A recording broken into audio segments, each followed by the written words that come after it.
నమస్తే, నేను Roja. Welcome to special debate. ప్రశ్నిస్తే అరెస్టుల పర్వం, నిలదీస్తే దేశద్రోహ కేసులు, హామీలను అడిగితే నిర్బంధాలు, ఆందోళనలు తీవ్రతరం చేస్తే అడ్డగింతలు. పాకిస్తాన్లోని పీఓకేలో పరిస్థితి ఇది. షహబాజ్ షరీఫ్ సర్కార్ విధానాలతో పాక్ ఆక్రమిత కాశ్మీర్ భగ్గుమంటోంది. అసమర్థ పాలకుల తీరుపై ప్రజలు రగిలిపోతున్నారు. దీంతో పీఓకే ఉద్యమకారులపై ఉక్కుపాదం మోపుతోంది ఈ దాయాది. నాయకులను అరెస్టు చేయడం, సమావేశాలకు అనుమతులు నిరాకరించడం, నిరసనకారులపై దేశద్రోహ కేసులు పెట్టడంతో షహబాజ్ ప్రభుత్వ చర్యలు వివాదాస్పదంగా మారాయి. అసలు పీఓకే ప్రజల అసంతృప్తికి కారణమేంటి? మానవ హక్కుల ఉల్లంఘన చర్యలను ఇస్లామాబాద్ ఎలా కప్పిపుచ్చుతోంది? పాక్ కర్కసత్వంపై ఇవాల్టి స్పెషల్ డిబేట్. పరిపాలన చేతకాదు కానీ కశ్మీర్ తమదే అంటారు. ప్రజలకు 3 పూటలా తిండి పెట్టలేరు. అయినా కశ్మీర్ విషయంలో వెనక్కి తగ్గం అంటారు. ఆర్థిక సంక్షోభం నుంచి గట్టెక్కే ప్రయత్నాలు చేయరు. కశ్మీర్ విషయంలో మాత్రం కారాలు మిరియాలు నూరుతూనే ఉంటారు. అంతర్జాతీయ వేదికలపై మానవ హక్కుల గురించి సుద్దులు చెప్పే పాకిస్తాన్ తన ఆధీనంలో ఉన్న పీఓకే ప్రజలను పీల్చి పిప్పి చేస్తోంది. కనీసం మనుషులుగా కూడా గుర్తించట్లేదు. షహబాజ్ సర్కార్ మొండి వైఖరితో వ్యవహరిస్తోంది.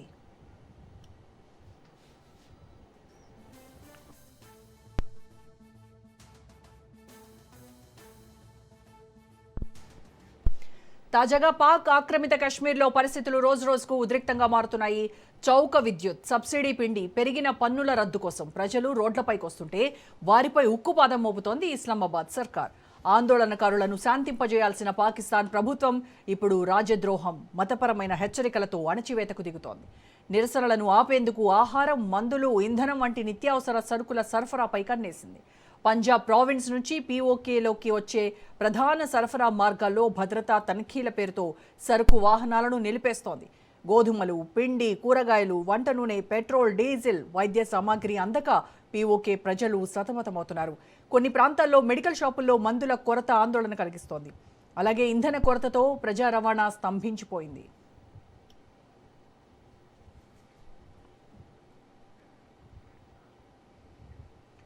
ఇప్పటికే పీఓకేలో ఆర్థిక పరిస్థితులు అంతంత మాత్రంగానే ఉన్నాయి. విద్యుత్ ఛార్జీల పెంపు, అధిక పన్నులు, ద్రవ్యోల్బణం, నిరుద్యోగం, నిత్యావసరాల ధరల పెరుగుదల, జీవన వ్యయం పెరగడంతో స్థానికులు ఇబ్బందులు పడుతున్నారు. దీంతో జాయింట్ అవామీ యాక్షన్ కమిటీ ఆధ్వర్యంలో ర్యాలీలు, సమ్మెలు, బంద్ కార్యక్రమాలు జరుగుతున్నాయి. కొన్ని డిమాండ్లను అంగీకరిస్తామని పాకిస్తాన్ ప్రభుత్వం హామీ ఇచ్చినప్పటికీ అమలులో పురోగతి లేకపోవడంతో పీఓకే ప్రజలు మళ్లీ రోడ్డెక్కారు.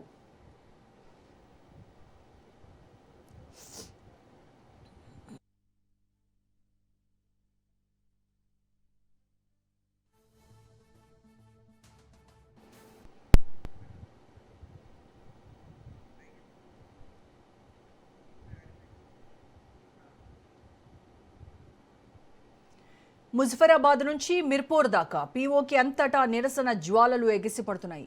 హక్కుల కోసం రోడ్లపైకి వచ్చిన సొంత ప్రజలపై ఇస్లామాబాద్ పెద్దలు ఆకలి అస్త్రాన్ని ప్రయోగిస్తున్నారు. పీఓకేలో నెలకొన్న పరిస్థితులు ఇప్పుడు అంతర్జాతీయ దృష్టిని కూడా ఆకర్షిస్తున్నాయి. ఒకవైపు కాశ్మీర్ అంశాన్ని ప్రపంచ వేదికలపై ప్రస్తావించే పాకిస్తాన్, మరోవైపు తన ఆధీనంలోని ప్రాంతంలో ప్రజా అసంతృప్తిని ఎదుర్కోవడం చర్చనీయాంశంగా మారింది. అణచివేత ఎంత తీవ్రంగా ఉంటే దాని నుంచి వచ్చే తిరుగుబాటు రెట్టింపు వేగంతో దూసుకెళ్లడం ఖాయం. బతుకు ఆగమైపోయినప్పుడు పోరాడి చావడమే మేలనే తెగింపు వస్తుంది. అందుకే తక్షణమే పీఓకే నిరసనకారులతో పాకిస్తాన్ చర్చలు జరపాలి అంటోంది అంతర్జాతీయ సమాజం.